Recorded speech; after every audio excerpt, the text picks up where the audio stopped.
श्रीमद्परं गम्भीर स्याद्वान्मोघलाञ्छनं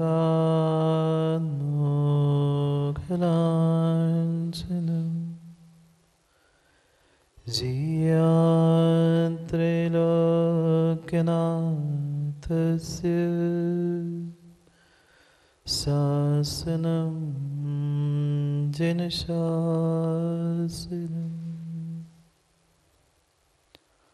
सत्त्वेषु मैत्रीं गुणेषु प्रमोदं क्लिष्टेषु जीवेषु कृपापरसं मध्यस्थभावं विपरीतवृत्तो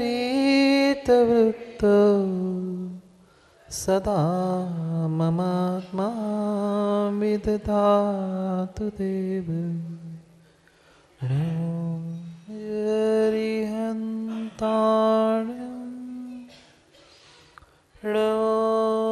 सिद्धाणं नमो आयरीयाणं नमो वत्सायाणं नमो लोय सर्वसाहुड।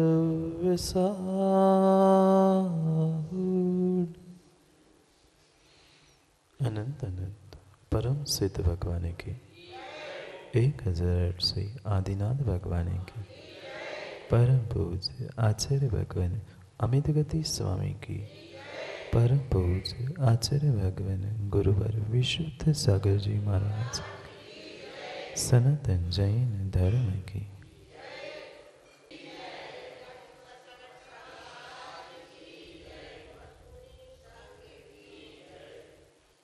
अंतिम तीर्थेश वर्धमान स्वामी के शासन में हम सभी राजते हैं और उनकी यह पावन पीयूष देशना हम सभी के लिए परम उपकार है।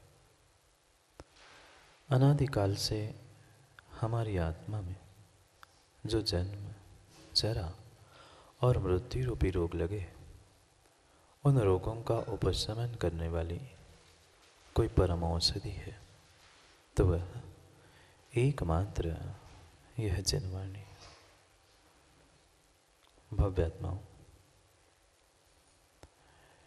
एक नदी के किनारे परमात्मा का बहुत सुंदर विशाल मंदिर था और प्रतिदिन उस परमात्मा की पूजा अर्चना प्रार्थना करने में एक बहुत बड़ा धर्मात्मा पुजारी नियुक्त था। वो पूरे मनोभाव से परमात्मा की पूजा करता, अर्चना करता, घंटों घंटों प्रार्थना करता। जितने भक्त आते उन सबकी व्यवस्था बना था और स्वयं भक्ति करके सभी भक्तों को भी भक्ति कराता। कुछ समय ऐसा बदला कि नदी के दूसरे किनारे पर जहाँ थोड़ा बहुत जंगल था, पेड़ पौधे थे, वहाँ पर 3 धर्मात्मा जीव पहुँचे और उनके पास न परमात्मा की मूर्त थी, न भगवान थे, न उनके पास कोई विशेष ग्रंथ शास्त्र आगम भी था। पर चंद ही दिनों में उन्होंने पूरे नगर में और आसपास के स्थानों में अपना वर्चस्व प्रारंभ किया। सुबह शाम वे बहुत सुंदर प्रार्थना पढ़ते, अच्छी भक्ति करने लगे थे और कई कई सारे नए आयामों को उन्होंने प्राप्त किया था। स्वाभाविक था, नया कोई कार्य करता है तो व्यक्ति उसके तरफ सहजता में आकर्षित होता है।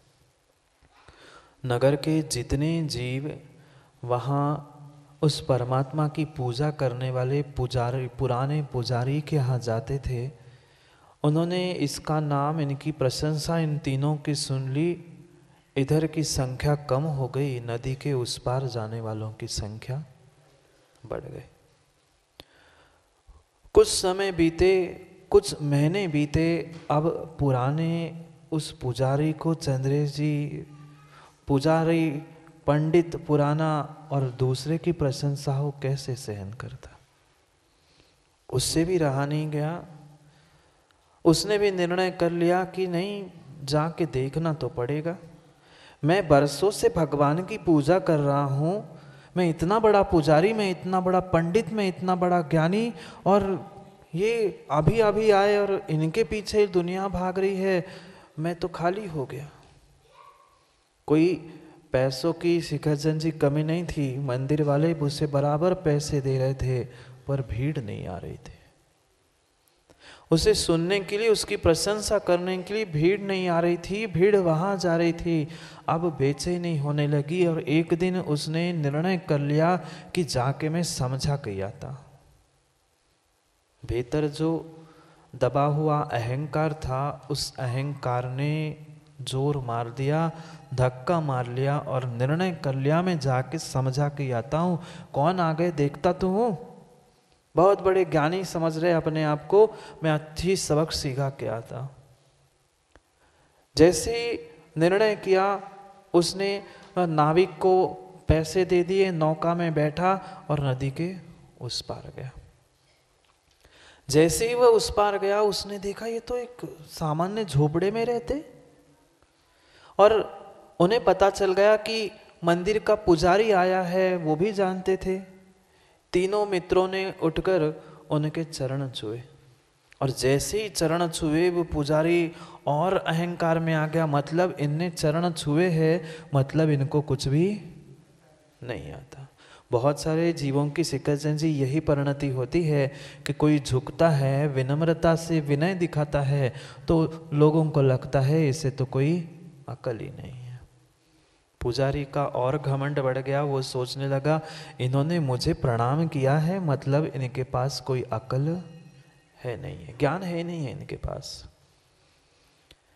अंदर जाता है, उसने झोपड़े को देखा, उसने कहा, कहाँ है तुम्हारा परमात्मा जिसकी तुम भक्ति कराते हो, करते हो, कहाँ है? वो कहते हमारे पास कहाँ परमात्मा, हमारे पास अगर परमात्मा होता तो हम यहाँ क्यों होते? हम अपने परमात्मा को और उस परमात्मा को प्राप्त करने का प्रयास करते। क्या करते हो तुम लोग तीनों मिलकर? ऐसी कौन सी जादू तुमने समाज पर, को लोगों पर, नगरवासियों पे कर ली कि नगरवासी तुम्हारे पास दौड़े चले आ रहे हैं? और ऐसी कौन सी प्रार्थना, ऐसा कौन सा मंत्र तुम पढ़ते? तीनों ने एक दूसरे के मुख को देखा और तीनों एक दूसरे से कहने लगे, तू बोल, तू बोल, तू बता, तू बता। उस पुजारी को पुनः लगा कि पक्का ये कहीं ना कहीं झोल कर रहे हैं, इनके पास कुछ ज्ञान नहीं है, ना प्रार्थना है, ना परमात्मा है, पता नहीं ये करते क्या है। अब उसे तो भीतर खुजली मची थी कि मेरे बाद में आया हुआ व्यक्ति और इतनी प्रशंसा को प्राप्त हो रहा है ज्ञान, जबकि उस पुजारी के पास अधिक था इन तीनों की अपेक्षा से। पर वास्तव में वह ज्ञान ज्ञान नहीं है जिस ज्ञान के साथ मद हुआ करता है। इन तीन पुजारियों से पूछा कि धाई तुम्हें तो बताना ही पड़ेगा, तुम कैसी प्रार्थना पढ़ते हो, क्या करते हो? कहता है नहीं बता सकते। कैसे नहीं बता सकते? क्या मुझे तुम जानते नहीं हो, मैं फिर श्राप दे दूंगा, तुम्हें बताना पड़ेगा। डरा दिया, धमका दिया। बेचारे सीधे साधे थे, गरीब थे, उन्होंने एक दूसरे का मुख देखते हुए तीनों में से एक ने कह ही दिया कि हम कुछ नहीं कहते, हम इतना ही कहते, प्रभु आप तीन हो, हम तीन हैं। आप तीन हो, हम तीन हैं, हमें भी संसार से पार होना है। आप तीन पार हो गए, हमें भी तीनों को पार कर दो। चाहे जिस दर्शन में पहुंचना, हर दर्शन में तीन की महिमा है ना। आप भी जाओ तो देव शास्त्र गुरु, सम्यक दर्शन ज्ञान चारित्र, चाहे हिंदू दर्शन में जाओ वह ब्रह्मा विष्णु महेश, चाहे तुम क्रिश्चियनों के यहाँ जाओ वे भी आत्मा और तीन ऐसे बातों को मानते हैं, जहाँ जाओ तीन के मैं। तीनों ने यही निर्णय किया था, जहाँ भी परमात्मा की संकल्पना है वहाँ तीन की संकल्पना है, हम तीनों मित्र हैं। सो हम तो अपनी भाषा में प्रभु को समझाने का या प्रभु से बात करने का प्रयास करते हैं, टूटी फूटी भाषा में, प्रभु आप तीन हो, मैं तीन हूँ, मुझे इस दीन संसार से पार होना है, आपकी कृपा बरस जाए, आपकी कृपा बरस जाए। और ये जितनी जितनी हम दिल से बोलते हैं, हमारी हर पुकार पूरी होती है। वह पुजारी सोचता है, मैं तो बरसों से पूजा पाठ भगवान की प्रार्थना कर रहा हूँ, इसमें तो ये ऐसे कोई शब्द लिखे ही नहीं है। क्या करे, चंद्रे जैसे पंडितों ने भगवान की पूजा प्रार्थना को भी शब्दों में बांध के रखा है। कभी भी प्रभु की भक्ति, प्रभु की प्रार्थना, प्रभु की स्तुति शब्दों में नहीं बांधी जा सकती। मैं जिन शब्दों में भगवान की पूजा अर्चना करना चाहता हूँ, क्या उन भाषाओं में वह शिखर चंद जी पूजा नहीं कर सकता? बहुत सारे जीव आते हैं, कहते महाराज जी हमसे पढ़ते नहीं बनता। क्या शब्दों को पढ़ना मतलब माँ पूजा है, प्रार्थना है? किंचित भी नहीं। हमने उन प्रार्थनाओं को भी अपने ट्रेडमार्क बना के रखे हैं। ये मेरी प्रार्थना है, ये तेरी प्रार्थना है, मैं इसको पूजा के पहले पढ़ूंगा, आप ये इसको पढ़ लेना। एक हमने सबको संकुचित करके रखा है। परमात्मा, परमात्मा की भक्ति वह संकुचित इस कारण से बॉबी भैया हुई है क्योंकि हमारी सोच संकुचित हो चुकी। परमात्मा ने, कौन से परमात्मा ने कहा, कौन से हमारे तीर्थंकर भगवान ने भी कहा कि मेरी स्तुति मात्र इस प्रकार से करना।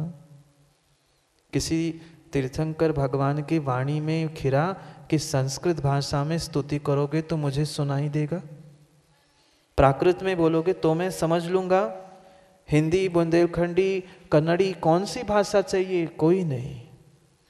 भाषा की वहाँ कोई सीमा ही नहीं थी, पर हमने शब्दों में, भाषा में परमात्मा, परमात्मा की भक्ति, ज्ञान, ग्रंथ, आगम सबको बांट के रखा है।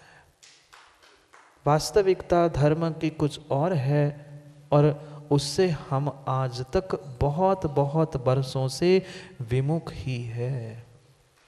पक्का पक्का मानना चंद्रे जी, आप जो चाहे कह लो कर लो, पर परम सत्य बात यही है। अरे आप ही जैसे, वही तो कह रहा हूँ, आप जैसे ही तो पंडितों ने सब काम बिगाड़ के रखा है, तथा कथित ज्ञानियों ने। मैं तो कहता हूँ आपसे तो वह अज्ञानी बालक श्रेष्ठ है जो तुतलाते हुए भाषा में नमो अरिहंताणम कहता है। आपकी नमो अरिहंताणम सुष्ठु भाषा काम की नहीं है, कर्म निर्जरा क्रिय, पर उस बालक की तुतलाती हुई नमो अरिहंताणम ये उसकी भाषा, उसके कर्म निर्जरा की साधन है। क्योंकि तुम्हारे ज्ञान में प्रति क्षण प्रति समय मद झलकता है, अहंकार झलकता है कि मैं ज्ञानी, मैं पंडित। बने रहना पंडित, जब तक भीतर का पंडित नहीं गया है तब तक पंडित पंडित मरण होने वाला नहीं है। भीतर का अहंकार जब तक चूर चूर नहीं हुआ है तब तक काम बनने वाला नहीं है। वह पुजारी भी सोच रहा था, मैं तो बरसों से कर रहा हूं पूजा, मेरी प्रार्थना में तुम्हें तो ऐसे कोई शब्द ही नहीं है। उन्होंने कहा नहीं, इस प्रार्थना से थोड़ी काम बनेगा, तुम्हें खाक परमात्मा मिलेंगे। वो कहते हैं मेरी प्रार्थना सुनो। तीनों ने हाथ जोड़ लिए तो उन्होंने कहा, जी बताइए आप कौन सी प्रार्थना करते हैं। उन्होंने अपनी प्रार्थना 10-15 मिनट में सुना दी। तीनों ने पुनः एक दूसरे की तरफ देखा और एक ने कह दिया, क्षमा करना, हम इतने ज्ञानी बुद्धिजीवी नहीं हैं कि एक बार में याद हो जाए। शिखरचंद जी, आप जैसे एक बार में उन्हें याद नहीं होता था। उन्होंने कहा दोबारा, उसने दोबारा सुना दिया। क्यों? अब कोई हाथ जोड़ के कह दे कि हम अज्ञानी हैं, आपके चरणों की धूल है, सामने वाला तो शेर बन जाता है। सही कह रहे हैं। उनको भी लगा कि हाँ, वे वास्तव में बुद्धू है, और उन्होंने दोबारा सुनाया। तीसरे ने कहा अभी भी नहीं याद आया, याद नहीं रहेगा, पुनः तीसरी बार सुना दो। उसने तीसरी बार पुनः सुना दिया और 3 बार सुना के उसने कहा अब बहुत हो गया, अब सीखना है तो मेरे घर पे आना, मेरे मंदिर में आना, मैं वहां सिखा दूंगा। अहंकार में वह नौका में बैठा और नाविक से लेकर नौका लेकर आगे बढ़ने, और जैसे ही नदी के मध्य में ही वो नौका में बैठा बैठा पुजारी और नाविक पहुंचा ही था, इतने में उन्होंने देखा ये क्या हो गया। एक दूसरे की तरफ नाविक और वह पुजारी देखने लगा और एक दूसरे से पूछने लगे कि आप दोनों क्या सही देख रहे? हम जो मैं देख रहा हूं, पुजारी पूछता है नाविक से, जो मैं देख रहा हूं वो तुम भी देख रहे हो क्या? नाविक भी पूछता है मैं भी क्या सही देख रहा हूं? दोनों ने अपनी आंखों को मीड़ा और पुनः एक दूसरे को चोटी लेते हुए कह रहे ये क्या देख रहा हूं? जिन तीनों को मैं बुद्धू, पागल, मूर्ख, अज्ञानी समझ के आया था, ये तो पानी में चल रहे हैं। पानी में चलते चलते उनका पीछा करते हुए वे आ रहे थे, दोनों के दोनों, वो नौका चलाने वाला और पुजारी, दोनों पागल होके देखने लगे ये क्या हुआ। मैं तो ये समझ रहा था मेरे जैसा ज्ञानी इस ब्रह्मांड में कोई नहीं है, मैं इतने वर्षों से पूजा प्रार्थना कर रहा हूँ और इन्होंने तो टूटे फूटे शब्दों में बोलना क्या प्रारंभ कर लिया, ये पानी में चल रहे, मुझे तो विश्वास नहीं हो रहा। वे चलते चलते चलते वो जहाँ नौका खड़ी हो गई थी मझधार में बीच में, वहाँ आकर उनसे पुनः उन्होंने हाथ जोड़ के कहा मुझे क्षमा करना, ये मैंने कुछ नहीं किया, मैं कुछ भी नहीं जानता हूँ, ये भगवान की असीम अनुकंपा है, कृपा है कि जिनकी भक्ति और श्रद्धा से मुझे ये सिद्धि भी प्राप्त हो गई है। वह पुजारी भी हक्का बक्का रह गया, उसने भी हाथ जोड़ के कहा कि क्षमा करो, मैं तो अपने ही आप को ज्ञानी मानता था, रिद्धि सिद्धि संपन्न मानता था, पर मेरे से भी बड़ा कोई रिद्धि सिद्धि संपन्न होता है, मैंने कभी विचार ही नहीं किया था। आज मुझे समझ में आया कि भगवान की भक्ति करने के लिए, शास्त्र वाचन करने के लिए या गुरु की सेवा करने के लिए शब्दों की आवश्यकता नहीं है, भावों की और श्रद्धा की आवश्यकता है। जिसके पास श्रद्धा है, जिसके पास भाव है, उसने देव शास्त्र गुरु परमात्मा सबको प्राप्त कर लिया है। रिद्धि सिद्धि उसके पास स्वयं पहुंचती है, जिसके ज्ञान में मद नहीं है। और मद के साथ, अहंकार के साथ तुमने 1-4 पंक्तियों को भी याद करके रखा है, पक्का मानना मां, समय आने पर वह 4 पंक्तियां भी आप भूल जाओगे। आप तो कई बार चंद्रेश जी सुनाते हो, मुझे विश्वास है हमसे तो झूठ नहीं बोलोगे शिखरचंद जी। जब जब आप भजन कुछ सुनाते समय किंचित एक क्षण भी हमें लग जाए कि मेरे जैसा तो कोई नहीं गाता, तत्क्षण में आप अनुभव करके देखना, दूसरे क्षण भले ही आधे मिनट के लिए, 5 सेकंड के लिए आप अगली पंक्ति भूल जाओगे, पर शिखरचंद जी भूल जाओगे, अनुभव करके देखना। देखना चंद्रेश जी ऐसा नहीं हुआ। दूसरे किसी से कुछ नहीं कहो, बहुत सुंदर मां मंगलाचरण करने के लिए खड़े हो गए और ये अहंकार आया कि पूरे गुरसराय में मेरे जैसा मंगलाचरण दूसरा कोई नहीं करता, उसी क्षण देख लेना आप अटक जाओगे कहीं ना कहीं शब्दों में। जहां अहंकार ने, कसाय ने थोड़ा सा धक्का मार दिया, मेरे ज्ञान तंतु दब गए, हमारा ज्ञान वही रुक गया। वही रुक गया। आचार्य महाराज समझा रहे हैं खाली हो जाओ, तभी तो तुम्हारे उसमें कुछ भर जाएगा। बहुत सारे जीव आते, बहुत सारे ज्ञानी बुद्धू जी आते, महाराज जी हमें भी कुछ पढ़ा दो, हमें भी कुछ सिखा दो। मैंने 10 बार समय सार जी को पढ़ा, 17 बार समय सार जी को पढ़ा, अमुक ग्रंथ हमने रट लिए, ये सब कुछ कर लिया। मैं तो कहता हूँ हाथ जोड़ के, भैया मैं आपको पढ़ा नहीं सकता, आप हमसे ज़्यादा ज्ञानी हो, मैं तो बुद्धू हूँ, नहीं पढ़ा सकता। वो कहते नहीं पढ़ाना पड़ेगा। मैं कहता हूँ पढ़ाना है तो पहले खाली होके आ जाओ तो मैं कुछ पढ़ा सकता हूँ। भीतर जो ये बैठा है ना राजकुमार जी, मैंने इतना पढ़ा है, मैं इतने शास्त्रों को जानता हूँ, मैंने इसको समझाया उसको समझाया 15 बार 20 बार, जब जब तुम्हें ये भीतर का अहंकार सता रहा है तब तक कोई ज्ञान प्राप्त हो ही नहीं सकता, नहीं हो सकता, नहीं हो सकता। कभी बचपन में आपने वह स्लेट और बत्ती, पहले अभी स्लेट चल रही, पहले पाटी चलती थी, पहले पाटी चलती थी, वह उसे साफ करना पड़ता था, काला पोतना पड़ता था, फिर उस पे लिखा जाता था। मची हुई स्लेट पर कभी भी, मची हुई स्लेट पर, जिस स्लेट पर कुछ लिखा है पहले से, उस पर पुनः ऊपर लिखोगे तो कुछ भी समझ में नहीं आएगा। पहले स्लेट को साफ करना होगा, फिर तुम कुछ ऊपर लिख सकते हो, अन्यथा कुछ भी लिख नहीं पाओगे। बिल्कुल बिल्कुल यही स्थिति ज्ञान के साथ है।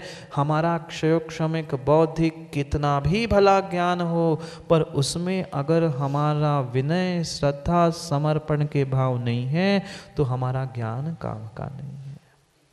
नया कुछ भरना है तो पहले खाली भी तो होना पड़ेगा। हम परमात्मा के भी चरणों में पहुंचते हैं। आज तक मैं पूछता हूँ राजकुमार जी, बरसों बीत गए, क्या मिला पारसनाथ भगवान से? कुछ मिला? संटू मौसा जी कुछ मिला? क्यों नहीं मिला? क्योंकि हम पहले से ही भर के आते हैं। सो भगवान की उस श्रद्धा भक्ति से हम इतने पहले ही कसायों से, कुछ इच्छाओं से भर के आते हैं। उनकी भक्ति से हमें माँ आज तक कुछ नहीं मिला। कभी भरे मटके में पानी भर पाए आप लोग? जिस डिब्बे में सामग्री पहले से ही लबालब भरी है, उसमें आप ऊपर से कुछ भी डालो वो नीचे ही छलकेगी। ऐसी ही परिणति आज वह अहंकारी ज्ञानी जीवों की हो चुकी है। इतने ज्ञान से लबालब भर चुके हैं, लबालब भर चुके हैं। प्रभु के चरणों में भी पहुंचकर हम इच्छाओं से, आकांक्षाओं से, विषय वासनाओं से, कषायों से लबालब भरे हैं कि हम उसमें कुछ भरकर जीवन को बदल ही नहीं पाए। आगम में तो ये लिखा है, ज्ञान समान न आन जगत में सुख को कारण। पर इतने ज्ञानी चंद्रेश जी हो गए तुम कि इतना बड़ा आचार्य विशुद्ध सागर जी पर महाकाव्य तुमने लिख डाला, पर सुख मिला? लाखों हजारों ग्रंथों की गाथाएं तुम्हें कंठस्थ है शिखर चंद जी, पर सुख मिला? सुख नहीं मिला।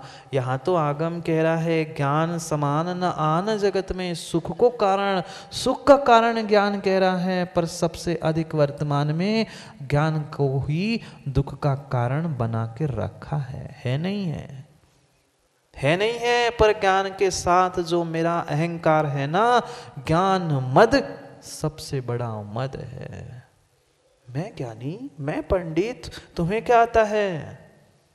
ज्ञान के आगे हम ज्ञानियों के और उस ज्ञान के चर्चा के आगे चंद्रेश जी तुम संयमियों को भी कुछ नहीं मानते हो। विचार करो, निर्णय करो, हमें करना क्या था। आज बहुत गहरी बात 10 नंबर के श्लोक में आचार्य अमित गति स्वामी समझाने वाले हैं। थोड़ा सा अपनी आँखों को खोल लो, अपनी आँखों को खोल लो, और जब तक आँखें खोलकर अपने आप को खाली नहीं करोगे तब तक जीवन में कुछ भी अच्छी बातें भरने वाली नहीं है। खाली कर लो, खाली होना सीख लो। जो विषय कषायों से, छल कपट से हम भरे हुए हैं, उससे जब तक खाली होकर समर्पण के, श्रद्धा के, विनय के भाव भीतर उत्पन्न नहीं होंगे, तब तक जीवन मेरा व्यर्थ है। व्यर्थ है, व्यर्थ है। जब तक अहंकार में अकड़ता रहा, तब तक उसे सम्यक ज्ञान नहीं हुआ। कौन, किसकी बात कह रहा हूं? गौतम नहीं कहो, गौतम स्वामी मत कहो। जब तक अहंकार था तब तक इंद्रभूति था। जैसे ही मानस स्तंभ को देखकर, प्रभु के दर्शन करके मान विगलित हुआ, वह इंद्रभूति भी गौतम स्वामी गणधर बना। कब बना? जब तक अकड़ के भगवान को सिखाने के लिए जा रहा था, तब तक ज्ञानी नहीं हुआ था। जैसे ही वह अकड़ मिटी, भीतर का गुरूर कम हो गया, गुरु के चरणों में माथा टेक दिया, वह भी गुरु बनकर बैठ गया। विचार करना कैसी कैसी हमारी परिणति है। कौन ज्ञानी, कौन ज्ञानी, कैसा ज्ञान?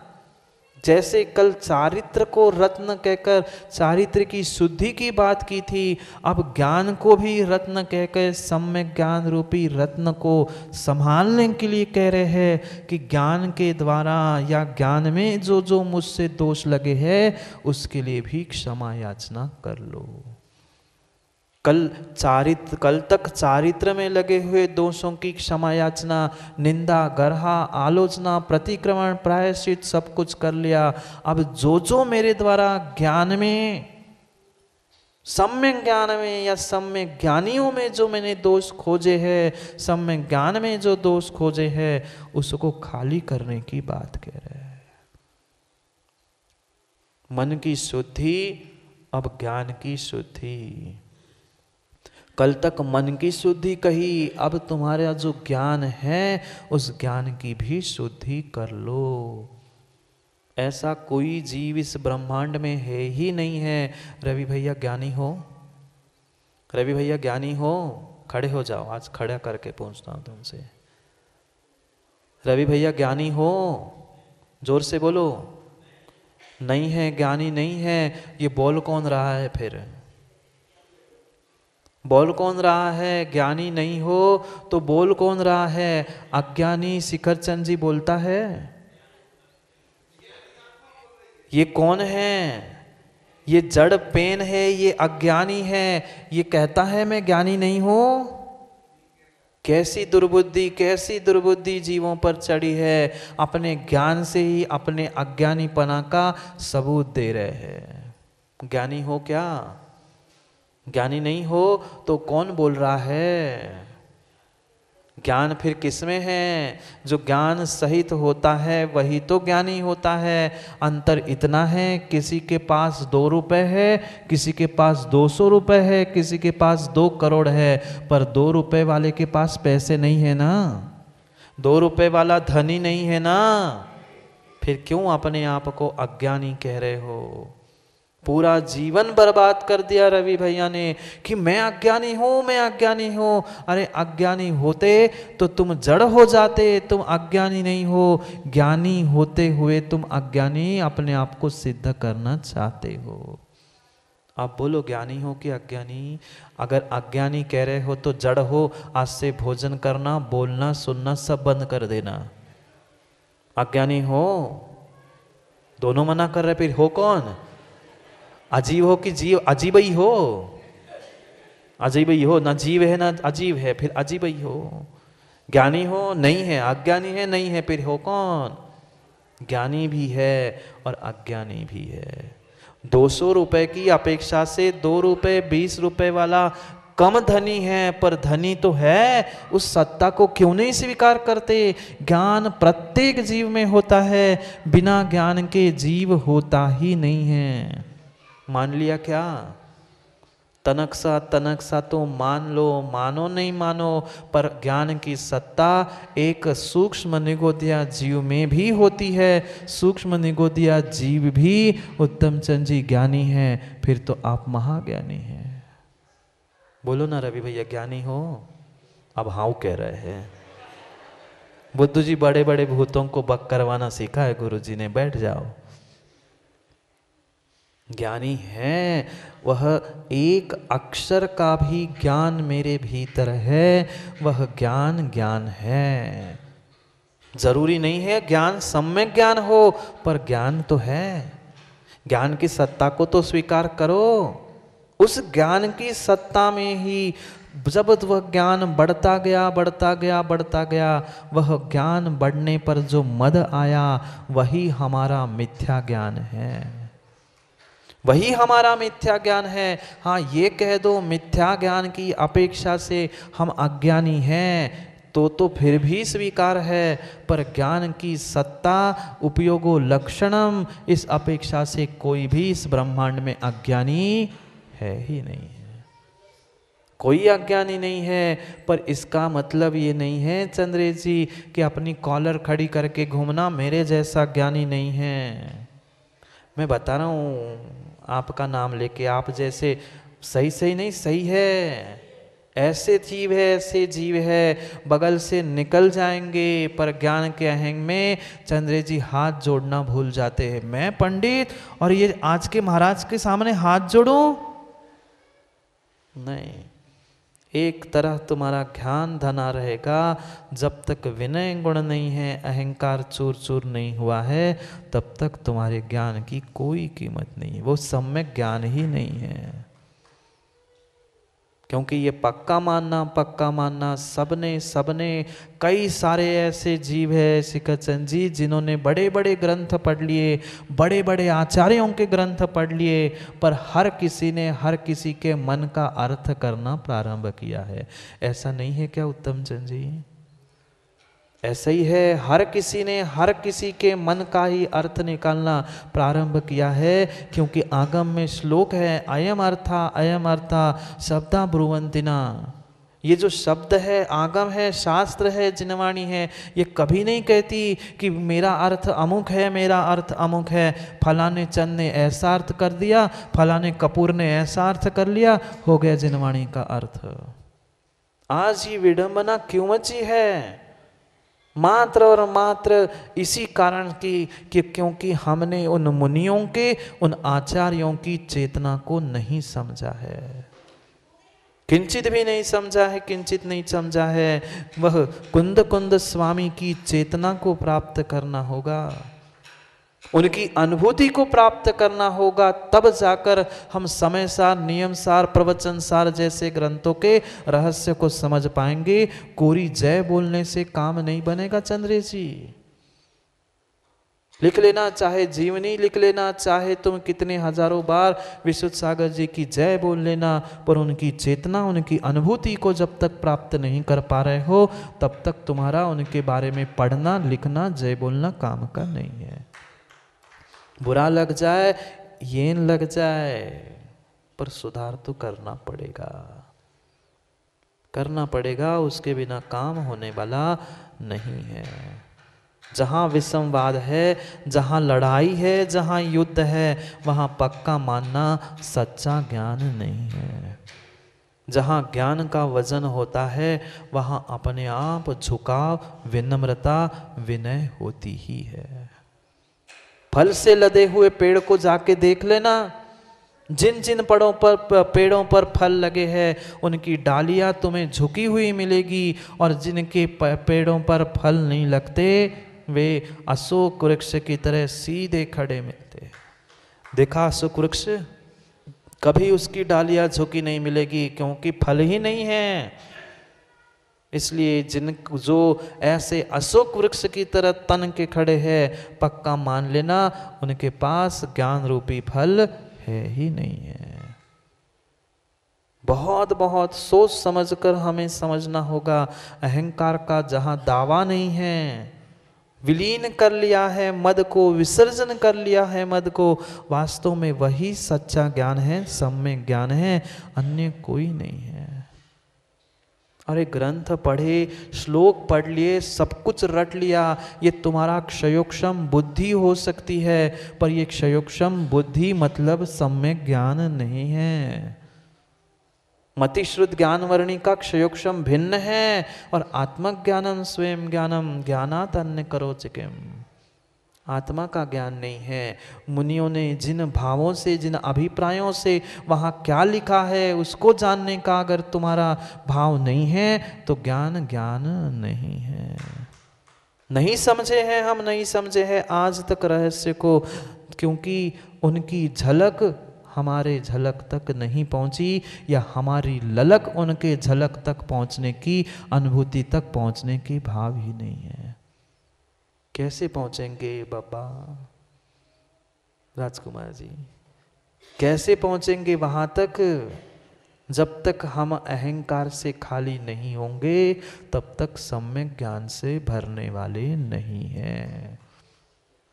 नहीं है, नहीं है। शब्दों की लड़ाई, ग्रंथों की लड़ाई, आचार्यों की लड़ाई, संतों की लड़ाई, पंथों की लड़ाई, ये किंचित भी ना धर्म है ना आगम है। आगम तो विसंवाद ही होता है, जहां विसंवाद हो रहा है वहां कायदे से आगम ही नहीं है।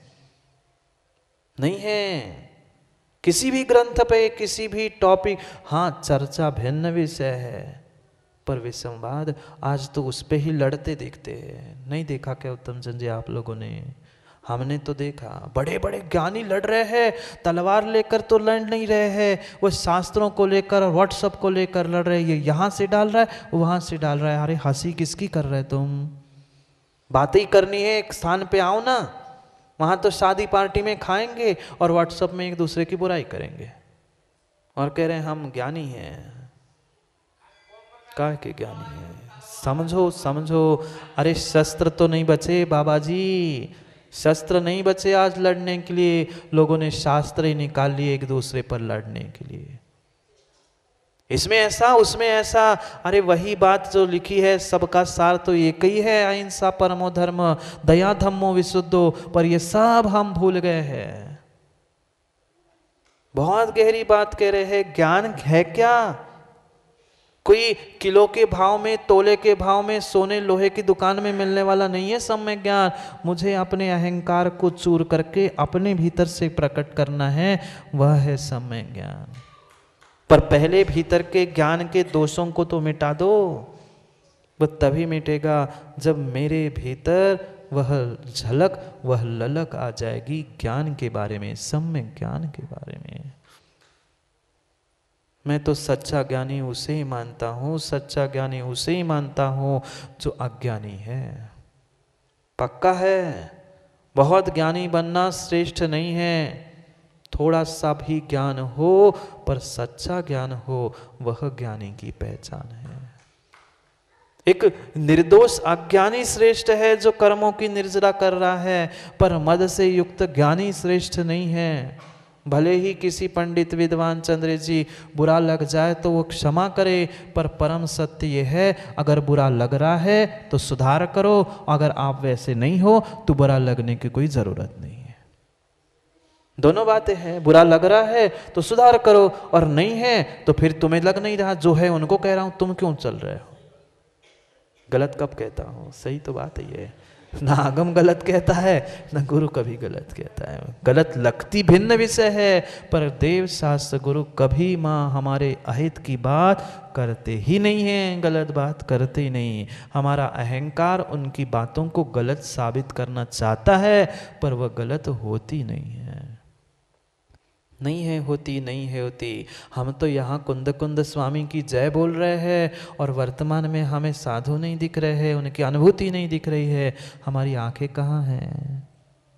हमारे परिणाम, हमारी परिणति कहाँ है? वह ज्ञानी ज्ञानी ही नहीं है जिसको दूसरे का सम्यक ज्ञान ज्ञान रूप दिखता नहीं है। क्यों नहीं दिख रहा? क्योंकि आंखों के सामने अहंकार के पर्दे लगे हैं। गुरूर घमंड के पर्दे चढ़े हैं, इसलिए वह रंगीन पर्दों के सामने, पर्दों के पीछे की वस्तु हमें सत्य यथार्थ दिख नहीं पा रही है, दिख नहीं पा रही है। बहुत सुंदर श्लोकों के द्वारा आचार्य पट्टकेर स्वामी मूलाचार्य जी में कहते हैं, ज्ञान तत्व है क्या? तत्व दृष्टि प्राप्त करो। बुद्धू लड़ते हैं, महाराज जी द्रव्य दृष्टि, तत्व दृष्टि आनी चाहिए। वे मौसा जी कहते दिव्य दृष्टि आनी चाहिए। अरे पहले तत्व, दिव्य तत्व, बाकी समझो तो ज्ञान है क्या? हमने ना ज्ञान समझा ना तत्वों को समझा, उस तत्व और ज्ञान के पीछे मात्र लड़ना सीखा है। जेण तच्चम विभुज्ज, जेण चित्तम विजुज्जति, जेण अत्ता विसुज्ज तम नाणम जिन सासणे। समझ में आया? पुनः समझा रहा हूं, श्लोक तो कह दो, पुनः उसका अर्थ भी समझा दूंगा। जेण तच्चम विभुज्ज, जिसके द्वारा तत्व का बोध हो, तत्व की लड़ाई नहीं। जेन यानी जिसके द्वारा तच्चम तत्व का बोध होता हो, जेण तत्व चित्तम विसुज्ज, जिसके द्वारा चित्त मन की विशुद्धि होती हो, जो मन का और चित्त का निरोध होकर विशुद्धि को प्राप्त किया जाता है। तम नाणम, जेण अत्ता विसुज्ज, जिससे आत्मा विशुद्ध होती है। तम नाणम जिन शासने, जिन शासन में अगर कोई ज्ञान है जो तत्वों का बोध कराए, मन का चित्त का निरोध कराए, आत्मा की शुद्धि कराए, वही आगम में जिन शासन में ज्ञान कहा है। शब्दों का ज्ञान ज्ञान नहीं है। और एक श्लोक दिया, और एक श्लोक दिया, जेण रागा विरजेज, जेण रागा विरजेज जण एसेषु विरजति, जिसके द्वारा राग का नाश होता है, राग से विरक्ति होती है। हम तो ज्ञान के ही नाम से राग द्वेष करने लग गए, हम तो ग्रंथों के ही नाम से, हम तो पता नहीं आचार्यों के ही नाम से। जहाँ राग द्वेष से विरक्ति है वही ज्ञान है, जिससे मोक्ष के राग हो। अरे राग करना ही है तो इससे राग क्या कर रहे हो? मोक्ष से करो ना। जिससे संसार के राग देश से विरक्ति, मोक्ष के राग में प्रवृत्ति, जीर्ण मित्ति विभापभा से जिसके द्वारा एक दूसरों के प्रति मैत्री भाव प्रकट होते हैं, वही सच्चा ज्ञान है। तम नाणम जीर्ण शासने, वही ज्ञान ज्ञान है जो सत्वेषु मैत्री सिखाता है। हम फूटी आंख से दूसरे विद्वान को, दूसरे ज्ञानी को, दूसरे स्वाध्यायी को, दूसरे पुजारी को देखना नहीं चाहते। किस बात के तुम ज्ञानी, किस बात के तुम पुजारी, किस बात के तुम धर्मात्मा? नहीं है, नहीं है, नहीं है। बाबा जी उपनिषद में भी एक बहुत अच्छी बात लिखी है, अज्ञानी तो संसार में भटकता ही भटकता है, पर महाज्ञानी भी घोर अंधकार में भटकता है। एक बात तो समझ में आ जाएगी कि ज्ञानी अज्ञानी भटकता है, अज्ञानी तो अज्ञान के कारण भटक रहा है, पर महाज्ञानी जो अपने आप को महाज्ञानी मानता है, जिसके पास चारित्र संयम जो कहा है वैसे जीने की कला नहीं है, वह नियम से महाअंधकार में भटकता है। अज्ञानी तो मात्र अंधकार में, और महाज्ञानी अज्ञानी नहीं, महाज्ञानी महाघोर अंधकार में भटकता है, क्योंकि अहम सता रहा है। कितनी एक दूसरे के प्रति मैत्री और प्रेम के भाव है। लड़ लेना, बुरा नहीं मानना, पर शिखरचंद जी ऐसे जीव नहीं मिलते। हमें तो मिले, हमें समझाना है महाराज जी 17 बार समय सार पढ़ा है। आपने कितनी बार पढ़ा? मैंने कहा भाई मैंने तो गुरु के मुख से एक ही बार सुना और पढ़ा है, मैं 17 बार पढ़ने की मुझे ज़रूरत ही नहीं पड़ी। एक ही बार मैंने गुरु के दर्शन कर लिए, मैंने समय सार को प्राप्त कर लिया। तो 17 बार पढ़ के हुए भी समय सार को जी नहीं पाया। अंतर है। सम्यक ज्ञान वही है जो सम्यक चारित्र को दिलाता है, और चारित्र धारण नहीं कर पा रहे हैं, चारित्रवान को पहचान नहीं पा रहे हैं, तो हमारा ज्ञान सम्यक ज्ञान नहीं है। बैठ जाना अकड़ के, खड़े हो जाना कितना ही अकड़ के, पर तुम्हारी अकड़ तुम्हें ही मिटा देगी, तुम्हारी ज्ञान को, चारित्र को, जीवन को नष्ट ही करके रख देगी।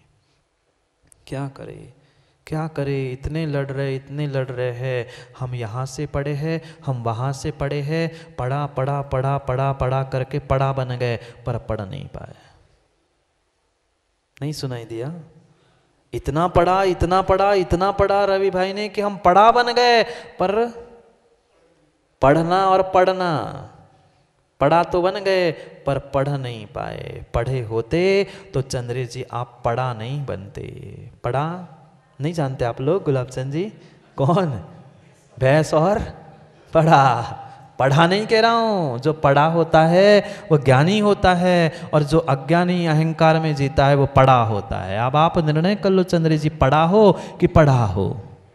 अंतर बस एक डंडी का है, एक पढ़ा है और एक पढ़ा है। दोनों में शब्दों में तो बहुत कम अंतर है, पर जीवों में बहुत अंतर है। हाँ, डा की डंडी ऐसी कर लो, ऐसे नीचे की तरह ऐसी ऊपर कर लो, अहंकार ऊपर चढ़ गया, बन गया पढ़ा। पढ़ो पढ़ो, समझो समझो क्या कह रहे हैं। किसे ज्ञान कहा? उस ज्ञान में लगे हुए दोषों को ठीक करने की बात कह रहे हैं। हमें तो दया आती है, हमें तो वास्तव में उन जीवों को देखकर करुणा आती है जब ज्ञानी शास्त्री जैसे, पंडित जैसे, चंद्रे जैसे जीव लड़ते हैं। मैं इधर का, मैं उधर का, मैं मथुरा का, मैं इधर पड़ा, कोई पुरी है, कोई गढ़ी है, पता नहीं कहाँ कहाँ गढ़ लिया तुमने। तुम पढ़ा नहीं हो, गढ़ा हो। अब गढ़ा हो कि गधा हो के पढ़ा हो, आप ही निर्णय करना। ये गढ़ी, वो पंथी, ये वादी, वो वादी, तीन पंडित मिल गए। बुरा नहीं मानना, और मान लो तो बहुत अच्छी बात है, सुधार कर लोगे। पक्का मानना, जितना बिगाड़ हुआ है उतना मात्र अधकुचरे के कारण हुआ है। अधकुचरा कह रहा हूँ, बुंदेलखंडी शब्द नहीं जानते आप लोग? सही सही है, अपने आप को मत कहना, जो है उनके लिए कह रहा हूँ। ये जो अधकचरे है, ना इधर से ना उधर से, उन्हें कोनों से मतलब नहीं है। झोला टांग लिया, सर्टिफिकेट छाप लिया, हम बन गए पंडित। ना आगम का ज्ञान, ना मुहूर्त के ज्ञान, शब्दों का ज्ञान। बनते बनते काम, हम जिन विश्वास मानना गुलाब चंद जी, जितना तुम दूसरे का काम बिगाड़ रहे ना, तुम मतलब उन लोगों को कह रहा हूँ। अपने ज्ञान के कारण ऐसे भी, चाहे व्यवहार वाले हो, क्रियाकांड वाले हो, चाहे गुरु की सेवा करने वाले हो, चाहे और कोई भाषी हो, वे प्रत्येक मात्रा है अपने अहंकार में है। 3 पंडित मिल गए। अब कह ही देता हूँ, बुरी तो नहीं लगेगी। अब लग जाए सो इन लग जाए, का कर लो हो, कछु नहीं कर सकत। हमें बुरा लगी गई तो हम क्षमा मांग लें, और क्या कर लेंगे। हमसे भी कुछ नहीं कर सकत और अपने आप में भी कुछ नहीं कर सकत। 3 गढ़ी मिल गए।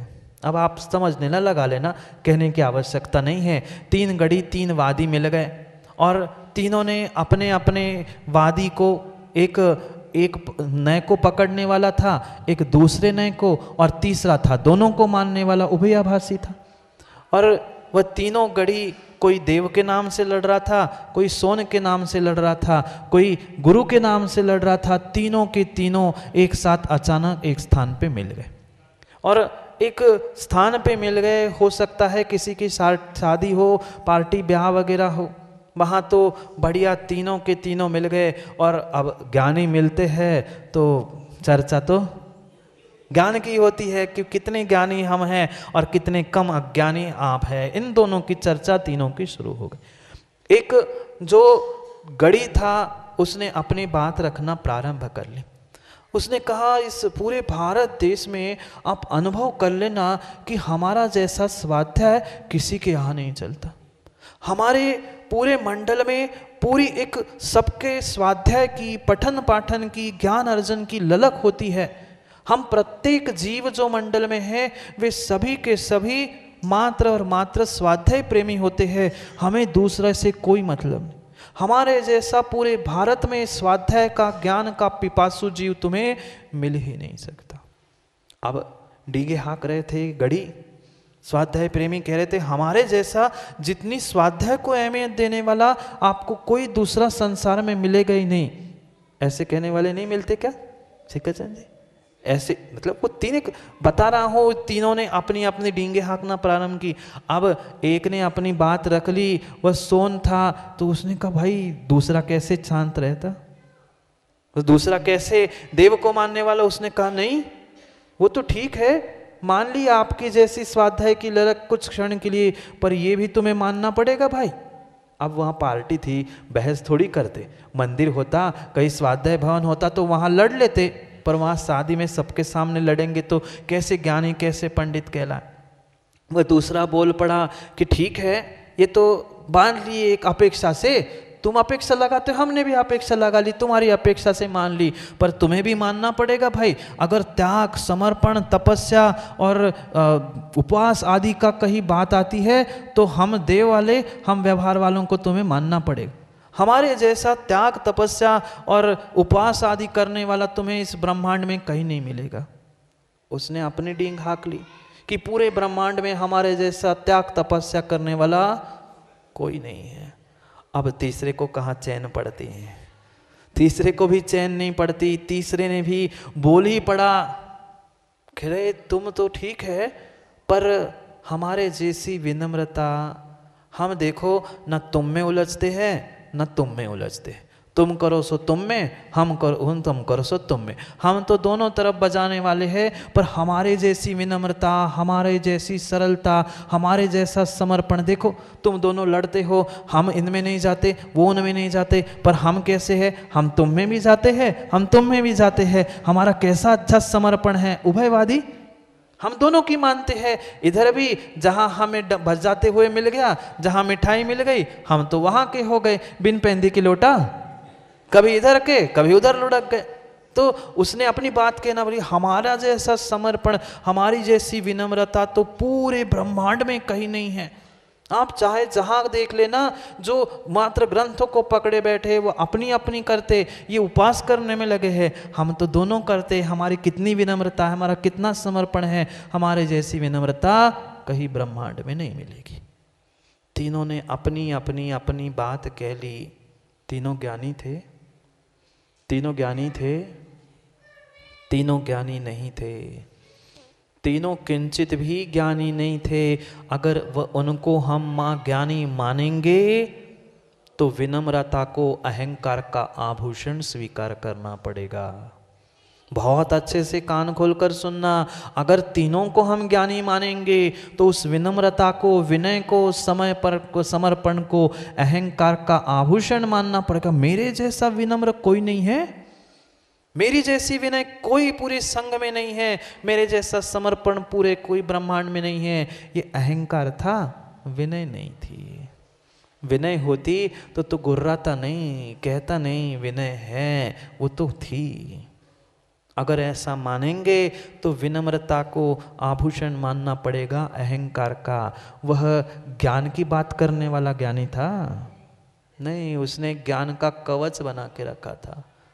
अहंकार को सुरक्षित करने के लिए ज्ञान का कवच बांध के रखा था कि मैं कितना ज्ञानी हूँ। ये सुरक्षा कवच से, रक्षा कवच से अपनी ज्ञान की, अहंकार की, ज्ञान की नहीं, अपनी अहंकार की, अहंकार से रक्षा कर रहा था। ज्ञान का कवच बना के, मैं इतना ज्ञानी।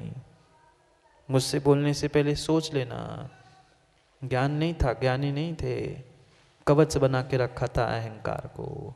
और त्याग को अपना सर्वस्व मानने वाला, त्याग को सब कुछ दिखाने वाला, मेरे जैसा त्यागी तपस्वी नहीं है, वह ज्ञान का प्रदर्शन कर रहा था। ज्ञानी तीनों नहीं थे। अहंकार का प्रदर्शन मतलब त्याग नहीं है, अहंकार का श्रृंगार आभूषण मतलब विनम्रता नहीं है, और अहंकार का सुरक्षा कवच मतलब ज्ञान नहीं है। तथा कथित तीनों भी चंद्रे जैसे हो सकते हैं चंद्रे जी, पर तीनों भी ज्ञानी नहीं थे, किंचित भी ज्ञानी नहीं थे। ज्ञान, अरे समय तो हो गया, घड़ी देखी ही नहीं मैंने, श्लोक कहाँ पढ़ा? 10 नंबर का श्लोक पढ़ना है। ज्ञानी ज्ञान में डूब गए बेचारे, आज इतने डूब गए कि समय का भान ही नहीं रखा। यही बात कह रहे हैं, इन सब से दूर होने के लिए उस सरस्वती माँ से क्षमा मांग लो। सबसे सबसे क्षमा मांगते हैं, इस सरस्वती माँ से भी क्षमा मांग लो। क्वचित कदाचित मेरे द्वारा कभी ऐसी भूल हुई हो, तस्मै क्षामये दुक्कडम। पढ़ लो, श्लोक पढ़ते हैं, फिर करता हूँ उसका व्याख्यान। पढ़ते हैं 10 नंबर के श्लोक को। माँ खोलो श्लोक 10 नंबर का। यदर्थ मात्रा पदवाक्यहीनम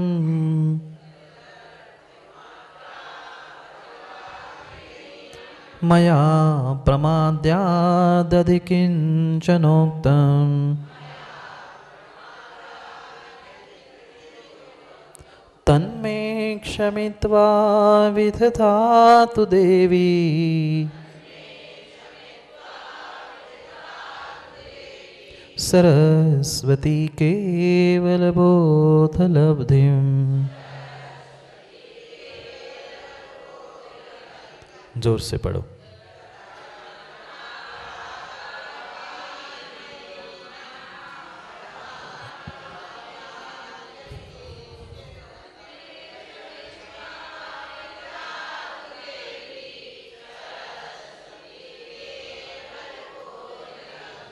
कौन सी देवी? कौन सी देवी? नहीं तो मौसा जी खुश हो गए, चलो देव नहीं तो देवी सही। कोई देव देवी आदि उस कोई देवगति की या कोई स्त्री मनुष्यनी आदि की संकल्पना नहीं है। यहाँ सरस्वती जिनवाणी माँ को वह स्त्रीलिंग जिनवाणी होने से उसे सरस्वती देवी कह रहे हैं, ना कि देव। वह चतुर्निकाय के देव में से कोई सरस्वती देवी है? नहीं तो कल से भी सरस्वती देवी निहाल चंद जी कहे सरस्वती देवी हमसे नहीं। ये कोई देवगति की देवी नहीं है, ना मनुष्यनी है स्त्री पर्याय में। ये मात्र स्त्रीलिंग शब्द होने से हम उसे देवी कह रहे हैं। हाँ, वे शब्द अनवर्थ अर्थ करने के लिए वह सरस्वती देवी कह रहे हैं। नहीं तो कह दो सरस्वती कोई प्रसन्न, वो नहीं। जैसे वह शरद पूर्णिमा का चंद्र प्रकाशित करते अपने आप सबको आह्लादित करता है, ऐसे ही ज्ञान रूपी जो चंद्रमा है, उस ज्ञान रूपी सरस्वती चंद्रमा के उस ज्ञान की, उसकी वर्षा की बात कह रहे हैं। पक्का मानना। हाँ हाँ, वो भी सब लिखा है, परम सत्य लिखा है, उसका शायद आपने अर्थ नहीं पढ़ा है।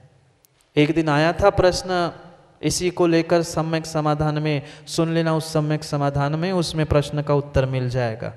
किस अपेक्षा से आचार्य महाराज ने उसको सरस्वती कहा, उसके अलंकार, उसका सब कुछ वर्णन उसमें मिलेगा। आप पढ़ सुन लेना पूरे सम्यक समाधान, उसमें कहीं ना कहीं तुम्हें मिल जाए।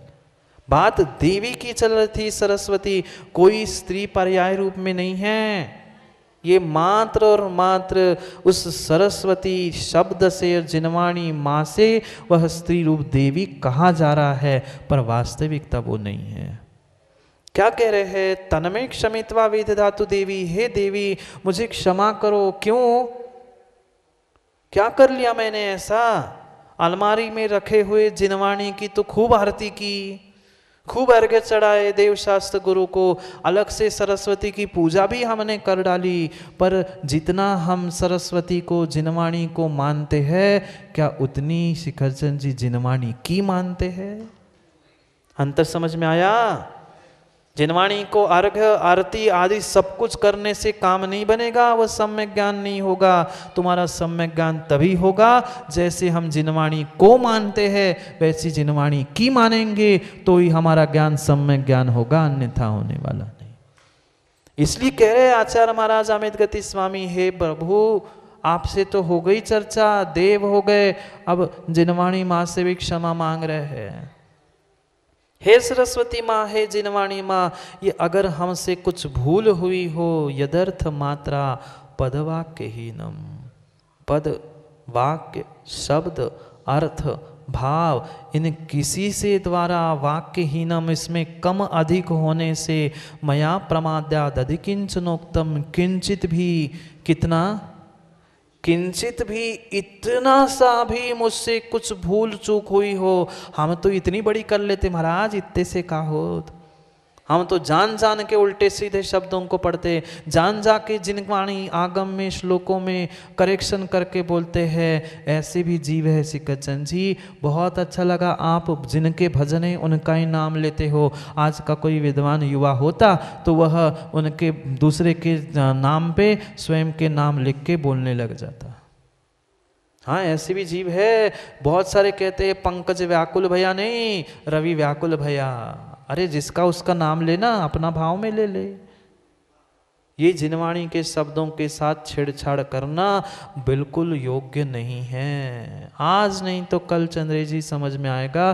स्वयं के पास है कविता बनाने की शक्ति, पद्य बनाने की, खूब बनाओ, हेन बनाओ, पर दूसरों के पद्यों में बिल्कुल भी छेड़छाड़ मत करना। इधर के 2 शब्द उठाए, उधर के 2 शब्द उठाए, 4 पंक्तियां बना ली, महाराज जी हमने कविता बनानी, सुन लो ना।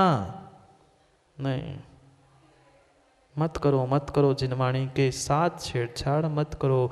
जो जैसा जहां पर अभिप्राय आचार्य महाराज का है उनको वैसा ही प्राप्त कर लो। वह श्रेष्ठ है, वह श्रेष्ठ है। वास्तव में वह छोटा बालक श्रेष्ठ है। जो उस चंद्रमा के बिंब को पकड़ना चाहता है वह श्रेष्ठ है। उससे मैं भी दीनहीन हूँ। कौन लिख रहा है? कौन लिख रहा है? ज्ञानी तो है पर ज्ञान का उपयोग नहीं है। वे वास्तव में अगर सच्चे सच्चे कोई ज्ञानी है तो वे मानतुंग स्वामी अज्ञानी हैं। वे कह रहे हैं प्रभु अल्पश्रुतम श्रुतवताम परिहास धाम तद भक्ति रेव मुखरी कुरुते बलान्मा। मुझे पता है कि ये जितने ज्ञानी तथाकथित बैठे हैं ना, उसके सामने मैं हंसी का पात्र हूँ, फिर भी बोल रहा हूँ जैसे वो पप्पू, जैसे वह एक छोटा सा बालक चंद्रमा को पकड़ना चाहता है, पकड़ नहीं सकता। वैसे मैं आपकी स्तुति नहीं कर सकता, पर फिर भी करने का प्रयास कर रहा हूँ। यत को किलक किलक मधुरौ बिलौती। मात्र आपके भक्ति से प्रेरित हो। कौन कह रहा है? जिन्होंने इतना सुंदर काव्य लिख दिया जिस काव्य की कोई तोड़ नहीं है, ऐसे काव्य को लिखने वाले मानतुंग स्वामी कह रहे मैं अज्ञानी हूँ, और चंद्रे जी कहते मैं ज्ञानी हूँ। अब कौन ज्ञानी कौन अज्ञानी पहचान करो।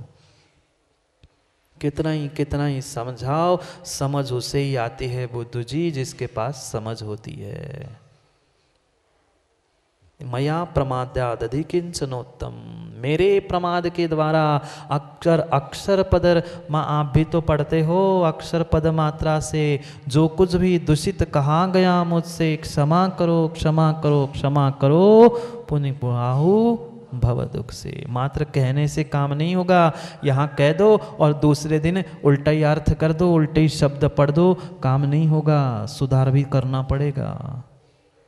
प्रमाद से कहा है, जानबूझ के नहीं। अगर धोखे से गलती हुई है तन्मे क्षमित्वा, उसके लिए हे सरस्वती माँ मुझे क्षमा करो। और आपकी ऐसी कृपा बरसे केवल बोध लब्धिम, केवल ज्ञान, बोध भी और केवल भी 2 बातें लिखी है। 2 बातें लिखी है, केवल और बोध यानी सम्यक ज्ञान, और केवल बोधि के बाद मिलेगा बोध यानी ज्ञान, और बोध यानी रत्नत्रय। केवल ज्ञान तभी मिलेगा जब रत्नत्रय होगा, पर रत्नत्रय तभी होगा जब बोध होगा, सम्यक ज्ञान होगा। सम्यक ज्ञान सम्यक चारित्र के बाद ही केवल ज्ञान प्राप्त होगा, अन्यथा नहीं है। ये ज्ञान रत्न को समझो, ज्ञान मद में उलझने की जरूरत नहीं है। पर क्या करे, हमारा मटका ही कैसा है? हमारा मटका ही उल्टा है। हमारा मटका ही उल्टा है। अब तुम डालत जाओ, वह ऊपर से जाएगा। और सीधा करने का भी प्रयास किया तो घर से ही हम भर के लाते, अब भर दो, भर नहीं पा रहा है, नहीं भर पा रहा है। इसलिए उस सत्य को समझो, पहचानो, जो हमारे विषय कसायों से चारित्र में हीनता हुई थी, उसके लिए चारित्र में हमने गुरु से, प्रभु से तस्मिच्छामय दुक्कडम करके क्षमा याचना की। अब सम्यक ज्ञान में लगे हुए दोष को सरस्वती माँ से क्षमा मांग लो। जो भी चूक भूल हुई हो वह सब कुछ मेरे प्रमाद से हुई हो, ये पक्का है रवि भाई। जितना भी ये शब्दों का ये जितना भी कुछ गलती हो रही है वह सब कुछ गलती बाबा जी हमारी है, और जो भी आप लोगों को अच्छा लग रहा है वह सब गुरु का है और ये जिनवाणी का है, मेरा कुछ नहीं है।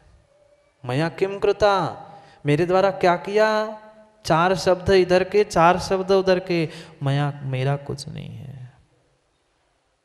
ये सत्य स्वीकार करना होगा, पर उसे ही समझ में आएगा। अंग्रेजी में लाख कह दो पर समझ में नहीं आएगा। किमष्ट मन्नम खरशु कराणा, एक सुंदर नीति का श्लोक नीतिकार ने लिखा है। किमष्ट मन्नम खरशु कराणाम अंधस किमष्टमन्नं खरशु कराणां किम्रत्नहारो मृगपक्षिकाणाम् अंधस्य दीपा बधिरस्य गीता मूर्खस्य किं शास्त्र कथा प्रसंगम। कुछ नहीं आया होगा समझ में, बताता हूँ। किमष्टमन्यम, अरे कितना ही बड़ा सुंदर उस गधे को सजा लेना, सुअर को सजा लेना और उसके सामने पकवान की थाली रख देना, वो मुंह मारने कहाँ जाएगा, कहाँ जाएगा, वह उस नाली में ही और कूड़े घर पे ही जाएगा। किमष्टमन्नम खरशु कराणाम, खर और सुकर यानी गधे और सुअर को कितना ही मिष्टान्न खिला दो उससे कोई प्रयोजन नहीं होगा। किम रत्नहारो मृग प्रक्षिकाणाम, हिरण के गले में सुंदर रत्नों की माला और पक्षी के गले में टांग देना, वह जैसे ही वह मुर्ग दौड़ने लगेगा और पक्षी उड़ने लगेगा उसके वह हार रत्नों का बिखर जाएगा। अंधस्य दीपम, अंधे को दीप दिखा देना। अंधस्य दीपम बधिरस्य गीता, बहरे को गीता सुना देना, कोई काम नहीं है। मूर्खस्य शास्त्रम कथा प्रसंगम, अब मूर्ख के सामने कितना ही शास्त्र पुराण कर देना उसको तो कुछ नहीं आएगा। गधों के सामने कितना ही गीता सुन मिष्टान्न रखना काम नहीं होगा। ऐसी स्थिति चंद्रेश जी मैं नहीं कह रहा हूं किसकी है, अब आप ही स्वीकार कर लो किसकी है। जाओ, समय हो गया है, कल करेंगे समय पर समय की बात, और भी उस सरस्वती की कृपा और इसके विषय में कह रहे हैं। कल और अच्छे से उस अगले सूत्र को, बोधि समाधि को प्राप्त करने का प्रयास समय पर समय की बात करके करेंगे, क्योंकि समय पे किया गया काम समय को दिलाता है। बोली भगवान महावीर स्वामी।